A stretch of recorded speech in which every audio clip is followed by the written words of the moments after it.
আসসালামু আলাইকুম। আমন্ত্রণ জাগো টিভি নিউজে, সঙ্গে আছি আমি আফরিন সুমনা। শুরুতে জানিয়ে দিচ্ছি সংবাদ শিরোনাম।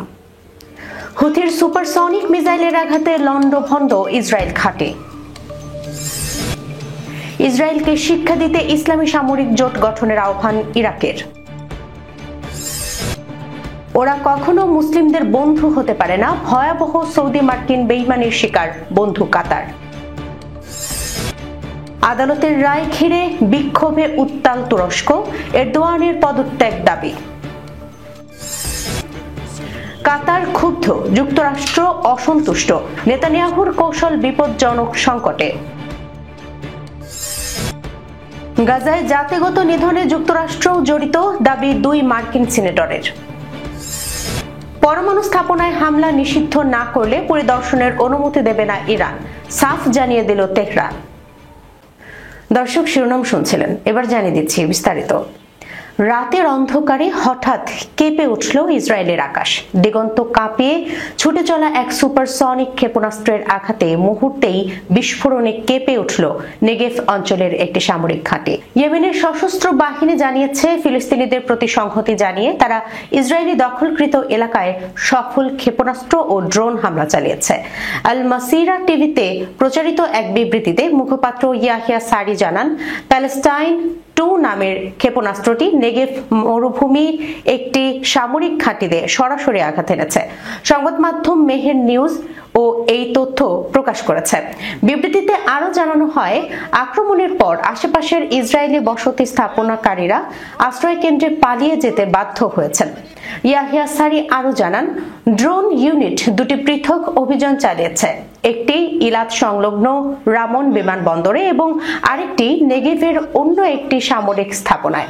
ইয়েমেন স্পষ্ট জানিয়ে দিয়েছে, এসব হামলা গাজায় ইসরায়েলি ধ্বংসযজ্ঞ এবং ইয়েমেনের ওপর ইসরায়েলি বিমান হামলার জবাব। সারি জোর দিয়ে বলেন, ইয়েমেন ফিলিস্তিনি জনগণের পাশে থাকবে এবং ইসরায়েলি আগ্রাসনের জবাব দেওয়ার সামর্থ্য রাখে। এর আগে হুথি আনসারুল্লাহর এক জ্যেষ্ঠ কর্মকর্তা সতর্ক করে বলেছিলেন, এখন থেকে ইসরায়েলি দখলদার ও বসতি স্থাপনাকারীদের কোথাও নিরাপদ আশ্রয় থাকবে না। তিনি জানান, বিমানবন্দর, সামরিক ঘাঁটি, এমনকি বসতি এলাকাও হতে পারে তাদের পরবর্তী লক্ষ্যবস্তু। হুথি নিয়ন্ত্রিত ইয়েমেনি গণমাধ্যম সম্পর্ক পরিচালক আব্দুল্লাহ আল আহনুমি বৃহস্পতিবার বলেন, রাজধানী সানার তহরির স্কয়ারে নাগরিকদের লক্ষ্য করে চালানো জায়নবাদী শাসনের ভয়াবহ অপরাধ কোনোভাবেই জবাবহীন থাকবে না। তিনি জোর দিয়ে বলেন, ইয়েমেনের পাল্টা হামলা সামরিক ঘাঁটি, বিমানবন্দর, বসতি স্থাপনাকারীদের সমাবেশ ও অন্যান্য সংবেদনশীল স্থাপনাকে লক্ষ্য করেই করা হবে। আল আহনুমি আরো বলেন, আমাদের জনগণের রক্ত অমূল্য, তাই এর প্রতিটি ফোঁটার প্রতিশোধ নেওয়া হবে আরো ভয়াবহ হামলায়। ইরাকের প্রধানমন্ত্রী মোহাম্মদ শিয়া আল সুদানি রবিবার একটি ইসলামী সামরিক জোট গঠনের আহ্বান জানিয়েছেন। তিনি বলেছেন, গাজা ও কাতারে সাম্প্রতিক ইসরায়েলি কর্মকাণ্ড একটি যৌথ প্রতিক্রিয়ার দাবি রাখে।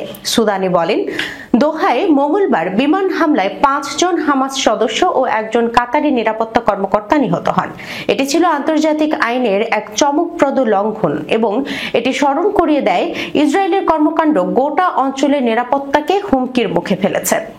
তিনি কাতারের আল জাজিরা চ্যানেলকে বলেন, মুসলিম দেশগুলো কেন নিজেদের রক্ষার জন্য একটি যৌথ নিরাপত্তা বাহিনী গঠন করতে পারবে না তার কোনো কারণ নেই।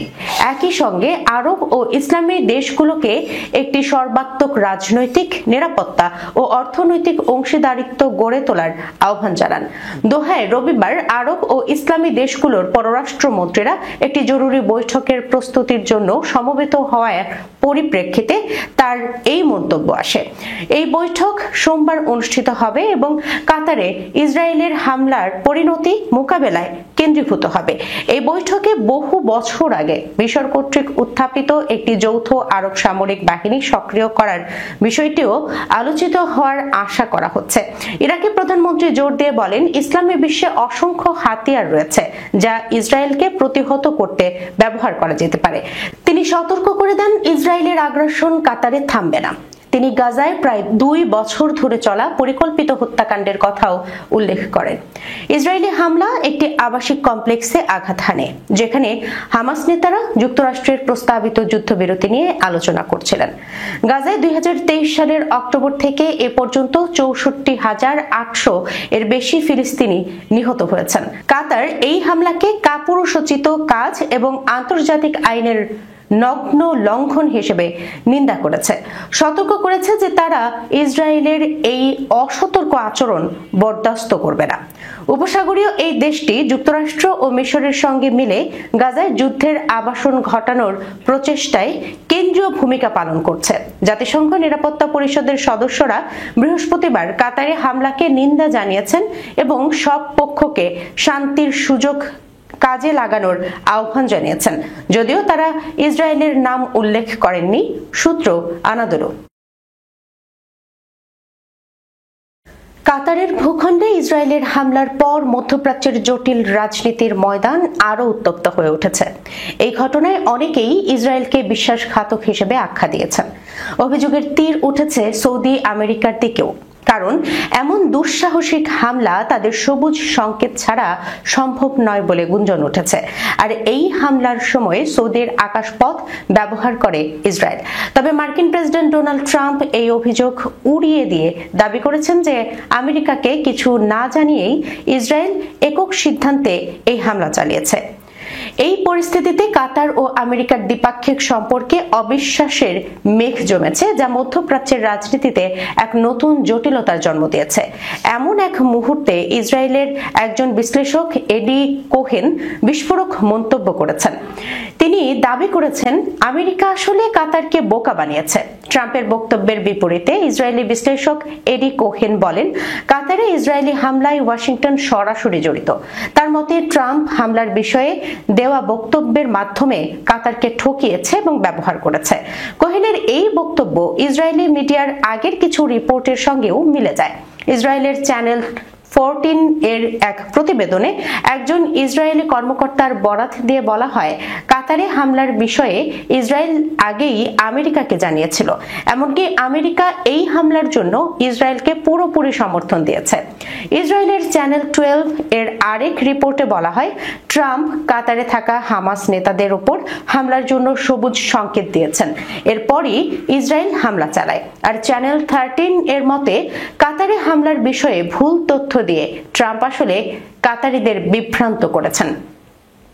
ইসরায়েলি গণমাধ্যমগুলো বলছে, কাতারে হামলার আগে আমেরিকান ও ব্রিটিশ গোয়েন্দা বিমান দোহার আকাশে টহল দিয়েছিল। কাতারে হামলা চালাতে ইসরায়েলকে অবশ্যই আমেরিকার অনুমতি নিতে হয়, কারণ কাতারে থাকা সামরিক ঘাঁটির মাধ্যমে দেশটি পুরো আকাশসীমার উপর নজর রাখে আমেরিকা। ইসরায়েলি মিডিয়াগুলোর এই বক্তব্যে অনেকের কাছে ট্রাম্পের মুখোশ খুলে গেছে বলে মনে হচ্ছে। তুরস্কের রাজধানী আঙ্কারায় রোববার হাজার হাজার মানুষ রাস্তায় নেমে বিক্ষোভ করেছে। বিক্ষোভকারীদের হাতে ছিল তুরস্কের জাতীয় পতাকা ও প্রধান বিরোধী দল রিপাবলিকান পিপলস পার্টি সিএইচপি এর পতাকা। তারা প্রেসিডেন্ট রিসেপ তাইপ এরদোয়ানের পদত্যাগ দাবি করেন। সোমবার সিএইচপির 2023 সালের মহাধিবেশন বৈধ না অবৈধ সে বিষয়ে আদালত রায় দেওয়ার কথা ছিল। এর আগের দিনই এই ব্যাপক বিক্ষোভ অনুষ্ঠিত হয়। রায়ে মহাধিবেশনকে অবৈধ ঘোষণা করা হলে বিরোধী দলের নেতৃত্ব সংকটে পড়তে পারে বলে আশঙ্কা করা হচ্ছে। রয়টার্স জানিয়েছে, এই ধরনের সিদ্ধান্ত শুধু সিএইচপি নয়, তুরস্কের রাজনৈতিক পরিস্থিতি, আর্থিক বাজার ও 2028 সালের জাতীয় নির্বাচনের সময়সূচিকেও প্রভাবিত করতে পারে। সিএইচপি নেতা ওজগুর ওজেল অভিযোগ করেছেন, সরকার আদালতের মাধ্যমে বিরোধী নেতৃত্বকে দুর্বল করার চেষ্টা করছে। তিনি তাৎক্ষণিক সাধারণ নির্বাচনেরও দাবি জানান। অপরদিকে সরকার দাবি করেছে, আদালত স্বাধীনভাবে কাজ করছে এবং এখানে কোনো রাজনৈতিক হস্তক্ষেপ নেই। তবে বিরোধীরা এটিকে বিচার বিভাগীয় অভ্যুত্থান হিসেবে বর্ণনা করেছে। ব্রিটিশ দৈনিক দ্য গার্ডিয়ান জানিয়েছে, গত এক বছরে সিএইচপির 17 জন মেয়র সহ 500-রও বেশি নেতাকর্মীকে গ্রেফতার করা হয়েছে। সবচেয়ে বড় বিতর্ক তৈরি হয় ইস্তানবুলের মেয়র এবং এরদোয়ানের প্রধান প্রতিদ্বন্দ্বী একরিম ইমামোগ্লুকে গ্রেফতার করার পর। গত মার্চে ইমামোগ্লুর গ্রেফতারের পর তুরস্কে 1 দশকের মধ্যে সবচেয়ে বড় বিক্ষোভ হয় এবং দেশের মুদ্রা আরো বড় ধাক্কা খায়। আন্তর্জাতিক সংবাদ মাধ্যম এপি জানিয়েছে, সরকারের উদ্দেশ্য হলো নির্বাচনের আগেই বিরোধী নেতাদের মাঠের বাইরে সরিয়ে দেয়া। রোববারের বিক্ষোভে ইমামোগলুর কারাগার থেকে পাঠানো একটি চিঠি পড়ে শোনানো হয়। সেখানে তিনি লিখেছেন, এই দেশে আর আমির যুগ নয়, শুরু হবে আমরার যুগ। একজন হারবে, বাকিরা জিতবে। এরপর বিক্ষোভকারীরা প্রেসিডেন্ট ইমামোগলু স্লোগান দিতে থাকেন। কাতার ক্ষুব্ধ, যুক্তরাষ্ট্র অসন্তুষ্ট। নেতানিয়াহুর কৌশল বিপজ্জনক সংকটে। ইসরায়েলের প্রধানমন্ত্রী বেনিয়ামিন নেতানিয়াহু এই সপ্তাহে কাতারে হামাস নেতাদের হত্যার চেষ্টা করার নির্দেশ দেন, যা বড় ধরনের ঝুঁকি ছিল। তবে দেখা যাচ্ছে হামাসের শীর্ষ নেতারা বেঁচে আছেন, ফলে নেতানিয়াহুর কৌশল উল্টো প্রভাব ফেলেছে। নেতানিয়াহু আশা করেছিলেন নির্বাসিত নেতাদের হত্যা করে পূর্ণ বিজয় অর্জন এবং গাজার 2 বছরের যুদ্ধে হামাসকে আত্মসমর্পণে বাধ্য করা সম্ভব হবে। কিন্তু বিমান হামলা কাতারকে ক্ষুব্ধ করেছে এবং যুক্তরাষ্ট্র সহ আন্তর্জাতিক মহলে সমালোচনা বাড়িয়েছে। এছাড়া সম্ভাব্য যুদ্ধবিরতি আলোচনা বিঘ্নিত হয়েছে, যা এখনো বন্দী থাকা 20 জনের জীবনকে ঝুঁকিতে ফেলতে পারে। বিমান হামলায় 5 জন নিম্ন স্তরের হামাস সদস্য ও 1 কাতারি নিরাপত্তা রক্ষী নিহত হয়েছেন। হামাস জানিয়েছে, মূল লক্ষ্য শীর্ষ নির্বাসিত নেতারা সকলেই বেঁচে আছেন। যদি তারা নিহত হতেন, নেতানিয়াহু হামাসকে ধ্বংস ঘোষণা করতে পারতেন। ইসরায়েলের জোটের কঠোরপন্থীরা নেতানিয়াহুকে চাপ দিচ্ছেন গাজা সিটিতে বিস্তৃত অভিযান চালাতে, যদিও সেনা ও জনগণের মধ্যে শঙ্কা রয়েছে। নেতানিয়াহু জোটের সমর্থন পেয়েই এগোচ্ছেন। যুদ্ধের শুরু থেকেই ইসরায়েলের ক্ষমতা থাকলেও তারা কাতারকে বিরক্ত করতে চায়নি। কাতার পূর্বে যুদ্ধবিরতি মধ্যস্থতা করেছে এবং 148 জন বন্দী মুক্তি পেয়েছে। মঙ্গলবারের হামলার পর কাতারের প্রধানমন্ত্রী বলেছেন, বর্তমান আলোচনায় বৈধতা নেই। নেতানিয়াহুর প্রেসিডেন্ট ট্রাম্পের সমর্থন পান, তবে হামলার পর ট্রাম্প অসন্তুষ্টি প্রকাশ করেছেন। তিনি কাতারকে আশ্বাস দিয়েছেন, এমন হামলা আর হবে না। ইসরায়েল গাজা সিটিতে সামরিক অভিযান চালাচ্ছে। প্রায় 10 লাখ মানুষকে স্থানান্তরের নির্দেশ দেওয়া হয়েছে। জাতিসংঘ ও পশ্চিমা দেশগুলো যুদ্ধবিরতি আহ্বান করলেও তা কার্যকর হচ্ছে না। হামাস নেতারা বেঁচে থাকলে এবং আলোচনা ব্যর্থ হলে নেতানিয়াহু জনগণের বিরোধিতা বাড়লেও তার রাজনৈতিক ভবিষ্যৎ জোটের সমর্থনের উপর নির্ভর করছে। এদিকে গাজার বন্দী পরিবারগুলো আতঙ্ক ও উদ্বেগে রয়েছেন। মার্কিন ডেমোক্রেটিক দলের 2 সিনেটর ক্রিস ভ্যান হলেন ও জেফ্রি মার্কলে মধ্যপ্রাচ্য সফর শেষে প্রকাশিত এক রিপোর্টে অভিযোগ করেছেন, ইসরায়েল গাজায় ফিলিস্তিনিদের জাতিগতভাবে নির্মূলের পরিকল্পনা বাস্তবায়ন করছে, আর তাদের সহযোগিতা করছে যুক্তরাষ্ট্র। 21 পৃষ্ঠার ওই রিপোর্টে বলা হয়, ইসরায়েলের কৌশল মূলত 2টি দিককে কেন্দ্র করে পরিচালিত হচ্ছে। প্রথমত, ঘরবাড়ি ধ্বংস করে গাজার মানুষদের ফেরার কোনো জায়গা না রাখা, এবং দ্বিতীয়ত খাদ্য, পানি ও ওষুধের মতো মৌলিক চাহিদা থেকে ফিলিস্তিনিদের বঞ্চিত করা। রিপোর্টে অভিযোগ করা হয়, সীমিত কয়েকটি সহায়তা বিতরণ কেন্দ্র স্থাপন করা হয়েছে দক্ষিণ গাজায়, যা খাদ্যকে জনসংখ্যা নিয়ন্ত্রণের হাতিয়ার হিসেবে ব্যবহারের স্পষ্ট প্রমাণ। সিনেটররা দাবি করেন, এখনো পর্যন্ত 63,000-এর বেশি ফিলিস্তিনি নিহত হয়েছেন, যাদের অর্ধেকের বেশি নারী ও শিশু। গাজার 90% মানুষ ব্যাপকভাবে বাস্তুচ্যুত হয়েছে বলে উল্লেখ করা হয়েছে এতে। তাদের মতে যুক্তরাষ্ট্র এই প্রক্রিয়ায় প্রত্যক্ষভাবে জড়িত, কারণ ওয়াশিংটন বিপুল অর্থ দিয়ে ইসরায়েলকে যুদ্ধাস্ত্র সরবরাহ করছে। ভ্যান হলেন বলেন, আমরা এভাবে নীরব থাকতে পারি না, এখনই এই সহযোগিতা বন্ধ করতে হবে। জাতিসংঘের পারমাণবিক বিষয়ক বৈশ্বিক সংস্থা আন্তর্জাতিক আণবিক শক্তি সংস্থার 69তম সাধারণ সম্মেলনে পারমাণবিক স্থাপনায় হামলা নিষিদ্ধে প্রস্তাব আনতে যাচ্ছে ইরান। কাতারি সংবাদ মাধ্যম আল জাজিরার প্রতিবেদন অনুযায়ী আজ সোমবার থেকে ভিয়েনায় শুরু হওয়া এই সম্মেলন চলবে শুক্রবার পর্যন্ত। ইরানের সর্বোচ্চ জাতীয় নিরাপত্তা পরিষদ যুক্তরাষ্ট্র ও ইসরায়েলের সাম্প্রতিক হামলার পর IAEA এর পরিদর্শন পুনরায় চালুর সিদ্ধান্ত সমর্থন করেছে। অস্ট্রিয়ার রাজধানীতে পৌঁছে ইরানের পারমাণবিক শক্তি সংস্থার প্রধান মোহাম্মদ ইসলামী রাষ্ট্রীয় গণমাধ্যমকে বলেন, আইএইএ বারবার পক্ষপাতমূলক আচরণ করেছে। ইউক্রেনের জাপোরিঝিয়া প্লান্টে হামলা নিন্দা করলেও ইরানে হামলার ক্ষেত্রে তারা নিরপেক্ষ থেকেছে। ইরানি কর্মকর্তারা অভিযোগ করেছেন, প্রস্তাবটি যাতে আলোচনাতেই আটকে যায় তার জন্য সদস্য রাষ্ট্রগুলোর উপর চাপ সৃষ্টি করছে যুক্তরাষ্ট্র। ইরানের উপপরমাণু প্রধান বেহরুজ কামালভান্দি অভিযোগ করেছেন, ওয়াশিংটন সংস্থাটিকে সহায়তা বন্ধের হুমকিও দিয়েছে। তবে তিনি মনে করিয়ে দেন, অতীতে জাতিসংঘ নিরাপত্তা পরিষদ ও আইএইএ এর সাধারণ সম্মেলনে এরকম প্রস্তাব গৃহীত হয়েছে। 1981 সালে গৃহীত নিরাপত্তা পরিষদের 487 নম্বর প্রস্তাবে ইরাকের ওসিরাক পারমাণবিক স্থাপনায় ইসরায়েলি বিমান হামলাকে জাতিসংঘ সনদের লঙ্ঘন হিসেবে নিন্দা জানানো হয়েছিল। এছাড়া 1985 ও 1990 সালে আইএইএ সাধারণ সম্মেলনেও পারমাণবিক স্থাপনা সুরক্ষার উপর গুরুত্ব আরোপ করে প্রস্তাব পাশ হয়। তবে 2018 সালে যুক্তরাষ্ট্র একতরফাভাবে ইরান চুক্তি থেকে বেরিয়ে যাওয়ার পর থেকে আইএইএ এর বোর্ড 4টি নিন্দা প্রস্তাব গ্রহণ করেছে ইরানের বিরুদ্ধে।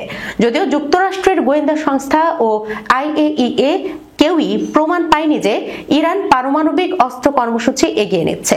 গত জুনে আইএইএ ইরানের অনিয়মের অভিযোগ তোলার পরদিনই ইসরায়েল দেশটিতে হামলা শুরু করে। 12 দিন ব্যাপী ওই যুদ্ধে 1000-এর বেশি মানুষ নিহত হয় এবং ইরানের বিভিন্ন স্থাপনায় কয়েকশো কোটি ডলারের ক্ষতি হয়। দর্শক, এই ছিল এখনকার মতো জাগো টিভি নিউজে। যাবার আগে সংবাদ শিরোনামগুলো জানিয়ে দিচ্ছি আরো একবার।